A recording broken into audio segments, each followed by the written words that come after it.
11 avril 2013, un chapiteau se dresse devant les arènes de Nîmes. Il appartient à la Croix-Rouge. Elle y mène une vaste opération de sensibilisation en partenariat avec l'assureur Aviva.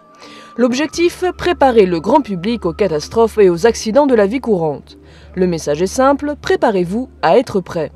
Nîmes, pour l'occasion, a été rebaptisée capitale de la prévention. La dernière grande inondation, qui reste d'ailleurs la catastrophe naturelle la plus importante en France de ces 50 dernières années, c'était les inondations de septembre 2002.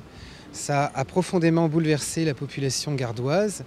Il faut rappeler ici qu'il y a eu 23 morts, 6000 foyers de sinistrés, 299 communes sinistrées sur 353 dans le département. C'est pour cette raison que, dans un premier temps, nous avons souhaité commémorer le 10e anniversaire de ces inondations à travers une exposition itinérante. Et nous clôturons cette exposition par un événement national qui s'appelle Capitale de la Prévention, un événement de 3 jours. On est sur un concept qu'on appelle l'initiation à la réduction des risques.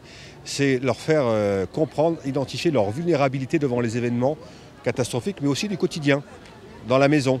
Une sensibilisation de cette ampleur, c'est la première fois que nous le faisons. On a 2 formations différentes, une pour les enfants, CM2, 6e, 5e, et une pour les adultes, qui sont des initiations à la réduction des risques. Et on propose aussi lors de ces 3 journées, des initiations aux premiers secours. Le chapiteau est divisé en différents box, qui sont autant d'ateliers de formation qu'il y a de box. 5 ateliers sont proposés aux enfants. Ils peuvent vivre une catastrophe avec des sensations visuelles et sonores, analyser les réactions d'une famille face à une catastrophe grâce à la vidéo, ou encore préparer leur catakit. Ils sont directement mis en situation, ils sont bloqués chez eux avec leur famille pendant 3 jours. Et le papa ou la maman demande de composer leur sac pour 3 jours pour s'isoler dans les combles de la maison ou au grenier. On leur fait prendre conscience qu'il y a des besoins primaires à couvrir, comme se soigner, se signaler, manger, boire. Et donc il faut qu'ils pensent à tous ces éléments-là qui sont indispensables. La sensibilisation au risque majeur est intégrée au programme scolaire. L'opération Nîmes, capitale de la prévention, vient donc compléter les connaissances du jeune public. Elle touche ainsi près de 2000 enfants. J'espère que ça va les sensibiliser pour qu'ils aient conscience en fait, des dangers, pour qu'ils voient un petit peu ce qu'il faut faire, surtout ne pas faire le jour où ils seront confrontés à ce genre d'événement, c'est-à-dire respecter des règles toutes simples, de bon sens. Donc il faut le faire très jeune, plus c'est jeune, mieux c'est. On pense souvent que ça n'arrive qu'aux autres, ou si c'est arrivé une fois, ça n'arrivera pas 2 fois ou 3 fois.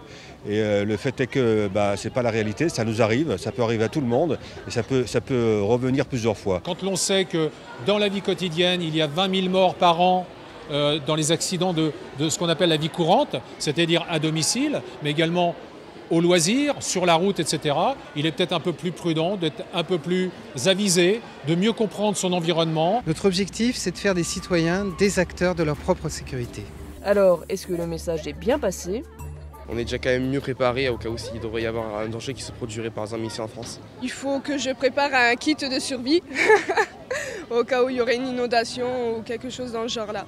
Moi j'ai appris des choses moi-même, donc je pense que c'est bien pour les élèves d'anticiper les catastrophes éventuelles. Si on ne sait pas, après on va se réfugier vers les parents, mais eux le plus souvent ils sont peut-être moins informés. Si on le sait au moins, on peut aider, quoi. Les plus petits que soient, les petits frères, petites sœurs. Oui, je suis prête à 100%.